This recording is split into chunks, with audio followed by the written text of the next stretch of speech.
আর নমস্কার বন্ধুরা, তোমরা সবাই কেমন আছো? আশা করছি তোমরা সবাই খুবই ভালো আছো এবং সুস্থ আছো। আর আমিও ভালো আছি। আর আমি আর আমার মেয়ে হচ্ছে আমরা দুজন বসেছি আমাদের বাড়ির এই যে পেছন দিকে, যেদিকে মার্শাল আছে এইদিকে বসেছি। আর আমার মেয়ে হচ্ছে এইখানে বেশ সুন্দর খেলা করছে নিজেই। আর আমরা এখানে বসে আছি দুইজন, আর কাজকর্ম হচ্ছে কিছুই করিনি, ঝাঁটপাট কিচ্ছু করিনি। কারণ তোমাদের দাদা আজকে দুপুরবেলা ছাগলের জন্য যেহেতু ঘাস কাটেনি, আর কালকে সকালবেলা ঘুম থেকে উঠেই তো তারা ঘাস খুঁজবে ছাগল, নাহলে প্রচুর চেল্লামেল্লি করবে। সেই জন্য সে হচ্ছে স্নান খাওয়া দাওয়া করে এখন হচ্ছে ঘাস কাটছে। আর যেহেতু আমার মেয়ে যে জেগে আছে, আর কাকে দিয়ে যাব, মানে কাকে দিয়ে যাওয়ার থাকলে তাকে দিয়ে দিয়ে দিয়ে গিয়ে আর আমি ঘাস কাটতাম। তো কেউ বাড়িতে নেই, আর আমার শ্বশুর শাশুড়িতে নেই, তারা আজকে আসবে। ফোন করেছিল যে 5টার দিকে, 5টার বাসে চাপবে, মানে এখানে 6টাতে পৌঁছে যাবে। আর এই যে আমি আমার মেয়ে হচ্ছে এখানে বসে বসে খেলা করছি দুজন, কারণ কাজবাজ আছে কিন্তু কাজবাজ করতে পারছি না বাচ্চা নিয়ে নিয়ে। আর যে আমার মেয়ে হচ্ছে বেশ সুন্দর ঘাসগুলোতে খেলছে। কি আর আজকে হচ্ছে রান্না বান্না করবো না, যেহেতু সকালবেলার ভাত আছে, পান্তা ভাত, ওইগুলো হচ্ছে আলু ভাজা করবো আর ওইগুলোই খেয়ে নেবো।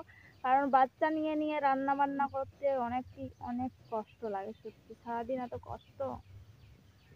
আর সকালবেলাতে ঝাঁটপাট করতেই আমাদের দুজনের না কোমর পুরো ব্যথা হয়ে যায়। আর আমার মেয়ে দেখছে কেমন কাড়া হচ্ছে, নোংরা করে দিল গো। উঠবে বলে, হাই বন্ধুরা, তোমরা কেমন আছো? আমি ভালো আছি, আমি মুক্তা রানী। আর তোমাদের দাদা ভাই হচ্ছে সবজি বাড়িতে ঘাস কাটছে একলা একলা। আর এবছর না প্রচুর খেজুর ধরেছে গাছগুলাতে।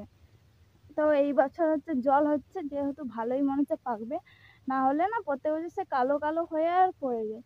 আর এই গাছটাতে আমাদের না আম ধরেছে, যে আমগুলো পাকছে একটা দুটো। আর এই পাশটাতে আমরা সকালবেলা ভালো আসি না, যদিও পড়ে থাকে, লোক হচ্ছে কুড়িয়ে নিয়ে যায়। আর যে এই পাশে হচ্ছে কাল্লা বাড়িতে তোমাদের দাদা হচ্ছে ঘাস। আর যে আমাদের কাল্লা পাতাগুলো হচ্ছে সব হলুদ হয়ে আছে, কেন জানো? মানে এবারে হচ্ছে সেরকম কাল্লার হচ্ছে রেড ছিল না।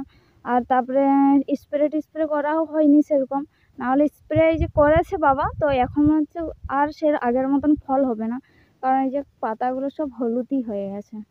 আর এখন এই যে ঘাসগুলো পরিষ্কার করে পুরো গড়াতে যদি কোদাল দিয়ে সার দেওয়া হতো, তাও একটুকু ফল হতো। তো এই যে কাল্লাগুলো সব পেকে গেছে, কম কম কাল্লা আছে, নাহলে কাল্লাই নেই। আর সেই কাল্লার যদি রেড থাকতো তাও একটু যত্ন করা হতো গাছের, তো কাল্লার তো রেড নেই। আর এখন যেমন রেড হয়েছে, আর এখন হচ্ছে কাল্লা নেই আমাদের। আর এই যে এখানে হচ্ছে আলু ছিল, সাদা আলু, মানে লাল আলুর ভাই, এটা হচ্ছে সাদা আলু। আর বেশ ভালোই লাগে, সাদা মানে মিষ্টি মিষ্টি লাগে, মানে সে লাল আলুর মতনই মিষ্টি লাগে। তো এই যে এইখানে হয়েছে কটা। আর তোমাদের দাদা এই যে কটা ঘাস কেটেছে, এখন হচ্ছে বস্তায় ভরছে।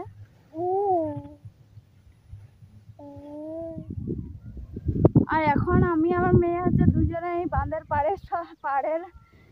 বাঁধের সেই পাশ যাচ্ছি। আর হচ্ছে আজকে হচ্ছে ফ্লিপকার্ট থেকে একটা হচ্ছে মাল আসবে বলে, আর সেটাই হচ্ছে নিতে যাচ্ছি। আর আমি ভাবছি 5টা বেজে গেছে, হয়তো আসবে না।